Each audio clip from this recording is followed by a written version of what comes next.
Kom så. Nu tager jeg lidt et billede for dig. Nu fik du hænderne ned, hva'? Prøv at tage hænderne lidt op.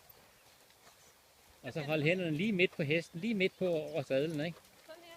Lige midt over hesten. Det skal du selv gå ned og kigge. Og så ryggen lidt tilbage. Der, og lidt efter. Giv lidt efter. Giv lidt efter. Stræk hænderne lidt. Stræk hænderne. Stræk. Ja. Og ikke så krampagtigt. Sådan. Og stræk lidt igen. Sådan. Og så ro i hånden. Rolig hænder, ikke? Så hænderne lidt dybere. Der. Og så slap af i dine albuer og skuldre, ikke? Slap af. Slap af. Ret hænderne tomtonen lidt ind mod hinanden, ikke? Tomtonen mod hinanden. Ja. Sådan. Ja. Der. Kom lidt frem. Lidt frem. Der. Der. Der. Giv efter. Sådan. Så lad ham skridt lidt.